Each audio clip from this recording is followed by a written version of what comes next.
You're like the quiet one. I'm not quiet.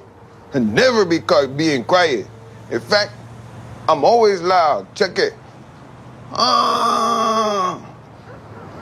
Okay, that was weird.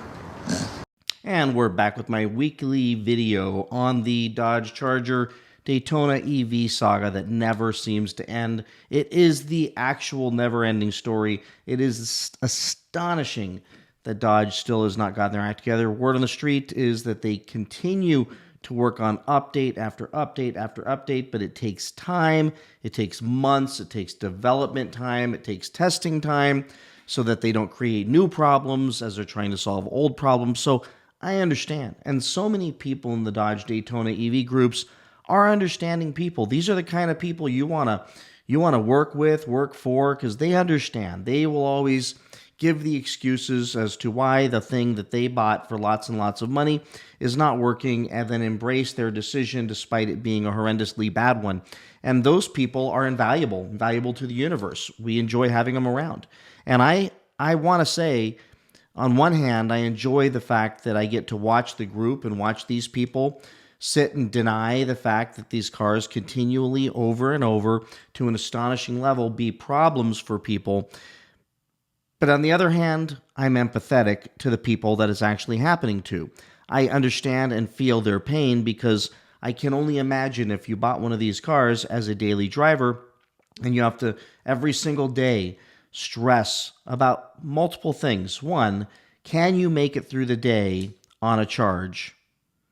That could be an issue. Will the car brick and end up on a flatbed when you have to be somewhere important? These are things you absolutely have to consider when you buy a Daytona Charger EV. But the reason why these videos are so necessary, and some of you have said, I don't want to watch any more of these. You've done too many of them, whatever. I've heard the comments. There are few in comparison to everybody else who appreciates what I'm doing here. But the reason I'm doing it is because I'm trying to save people like the gal I'm going to share with you right now, who's going through a nightmare.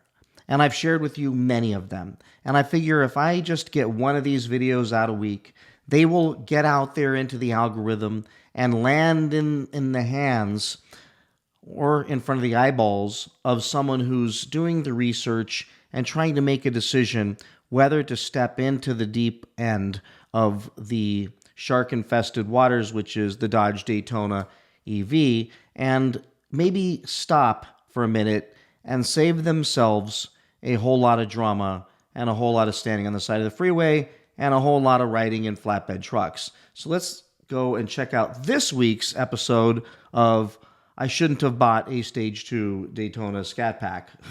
So let's go here. All right. So, I love this group, and the Daytona Owners Forum is entertaining as well. But at the same time, it's heartbreaking because these people trusted. They were the brave warriors that went in, the pioneers that went in to give Dodge a shot and buy their new thing with outdated technology and a beautiful exterior. And they ended up with this incredible looking machine. But then they ended up with some drama. So let's go back to the one that I'm talking about. But before we do that, wait. Let's look at Mills. Mills, what should I do when the red wrench with the lightning bolt turns on?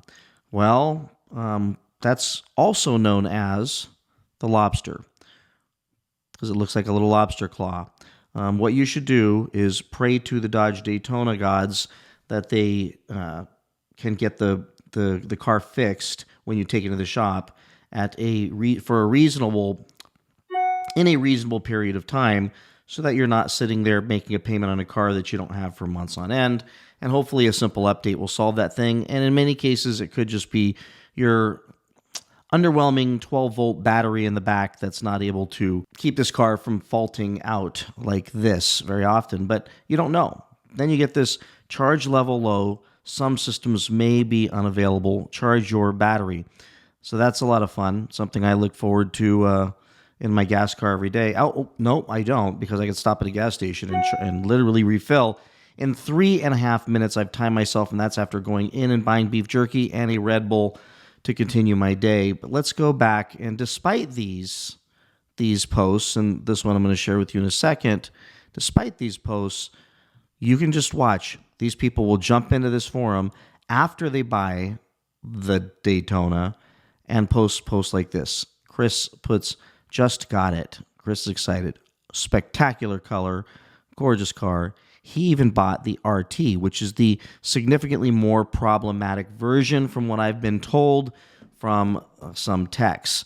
But Scat Packs are having the issues too. But these apparently have some serious issues, which is part of the reason they just discontinued this thing and won't be making it in following years.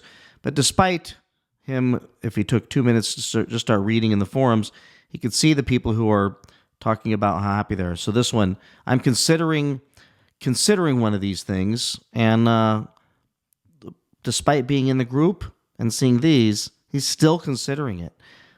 You know, Uncle Tony's Garage called this an IQ test. If somebody can read this many people discontent and unhappy with this car and still moves forward, then maybe I shouldn't have any empathy for them. They made the deal, and good for them. I mean, if they're happy. But what's really wild is you will read the comments and some of the posts of people calling people like me a hater because I'm sharing their stories with you all. So this one yesterday, 7:56 a.m., Madeline woke up to an adventure and an ongoing saga. And her advice here is, don't buy the Stage 2 Scat Pack EV charger, quad exclamation points, 4 exclamation points. I bought it March 8th, and I had it a week here, and here and there, approximately 30 days. I don't understand what she said there. The dealership and Star technicians can't fix it, and Dodge keeps denying a buyback, claiming it can be fixed. However, it's still in the shop. Absolutely a mess. And here she is with what we're getting used to seeing very often is these things on flatbeds. It is, I mean, we should just start collecting all the photos because there's so many of them. Probably no other car in America, new car for sure, has had so many of these photos taken of their cars on flatbeds. But let's go in the comments. David's glad that he's had it for a few weeks, over 1,000 miles, no issues. Knock on wood. You better knock a lot. Damn shame. How about this? Same here. Mine was in there. I don't understand that. Mine was in there for 2 weeks. Got it back for 3 days. Had to take it back. Has been there for a week now. Dodge refuses to do a buyback, also stating that it could be fixed. Same story. 3,900 miles and no issues on mine. Hold on tight, Oscar. Mine over 30 days in the shop with no end in sight. SIGHT. I don't know, folks. Maybe it is an IQ test. Maybe people who buy these things just, this is how we identify them. I don't know. I hate to be that. I hate to even say that, but man, some of the... I'm going to shut my mouth right now and just stick with the video. Ridiculous they cannot fix their own cars in a timely fashion. Madeline, back in here. Everyone that is having unresolved issues should get together. Here's the deal, Madeline. I'm no lawyer, but if you were to do a class action lawsuit, you just signed up for a multi-year dramatic episode. Madeline, get yourself a lemon law attorney and get yourself a large check. Do it on your own. Don't dilute your outcome. How about this? Raheem Brown says, I had mine 6 months ago, less than 1,000 miles, at the shop more than with me. Told them to keep it. They brought mine back. What's Madeline say here? Did you have to go through a third-party arbitration? No, Madeline. Lawyer. Lemon law, lawyer. Lemon law, lawyer. So let's go here. All right. How do people not know that?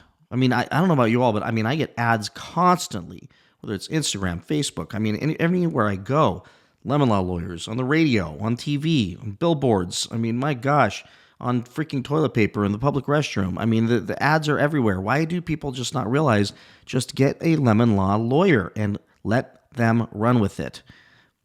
All right. How about this? I did the Stage 2 kit. Works great. Now I'm half scared. Oh, Here's a guy that doesn't know what group he's in.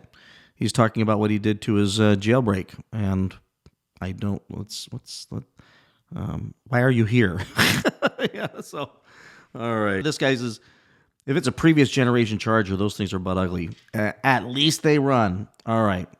This guy, Shep, says, they do look good on a flatbed, though. And you know what? Like, if you're going to have one of these things, have it in this color, because even he's right. That thing looks so fast, like it can beat everything out there if it wasn't strapped down really tight to a flatbed. This might have to be on my thumbnail. That is a spectacular looking car right there, even though it's on a flatbed. Man, I mean, Dodge, you really did it good. Make it look great, but not be able to do anything. All right. You know what this car reminds me of? A quick story. I had a friend many years ago named Sean. He was a bodybuilder. He was ripped. He was huge. He was one of those monstrous guys, just a big, giant, muscle-bound guys. We're at the river, and we hear him in this nightclub yelling, "Who wants a piece of me, MFers?" And I come around the corner, and I see this skinny guy, couldn't be more than 120 pounds, soaking wet, maybe 6 foot tall, but just a beanpole, like a thin guy. And then you've got my friend Sean, who was muscular, huge, looked amazing. I mean, everybody complimented him and talked to him and admired him for his physique, everything else. And Sean had a big mouth, made a lot of noise, kind of like this thing does, and the people who own them. And then all I saw, and I still to this day, it just astonishes me. It still shocks me when I think about it. I see this guy kind of grab like in his pockets of his pants and just shook his pants real quick, got in a fighting stance, and then Sean advanced towards him, and then this man did a freaking roundhouse kick like I was watching a freaking 70s Bruce Lee freaking movie. It was like Chuck Norris himself was channeled into this skinny little guy, and he kicked Sean in the face, and Sean went to sleep instantly. It was like somebody flipped a switch in his back and turned him off, and all of his 260 pounds monstrosity figure, you know, the muscles and everything, hits the floor, and the crowd sparses out. And there he is. And I screamed like in South Park when they screamed, "You killed Kenny." Oh my God! They killed Kenny! You bastard! I screamed, "You killed Sean." And then I just saw that dude with his friends walk towards the exit. Police came a few minutes later. Sean woke up. His nose was rearranged. His lips were puffed up. And he asked what happened. And I had to explain to him that what happened was his mouth got him in trouble. So here's the deal. Those of you that keep talking about these cars being so great, this is what happens. You end up laid out on a flatbed talking about how much faster your car is than a Hellcat because it's an EV. So that's the deal with these cars. Oh, look, flatbed gang. Here's another one. We gotta start saving these. I'm sorry to laugh. This sucks. I mean, this sucks for the people who bought them. But I mean, it's funny. Because I don't think no time in history has there been anything this ridiculously horrendous. I mean, this is just insane, folks. Insane. So anyways, that's today's episode. Just had to share this with you. Be careful if you're going to get one of these things. Know what you're getting into. Expect and plan that you're going to have lots and lots of problems. And let's cross our fingers and hope that Dodge Stellantis gets a handle on this thing so at some point this thing can find a place in the world where people could buy it and actually enjoy the car and drive the car and not have to worry about being strapped to flatbeds a couple times a month and going without their car for a month or more waiting for it to get fixed and end up having to be best friends with a lemon law lawyer. So with that, please like, subscribe, comment, and I will see you all in the next one. Bye-bye.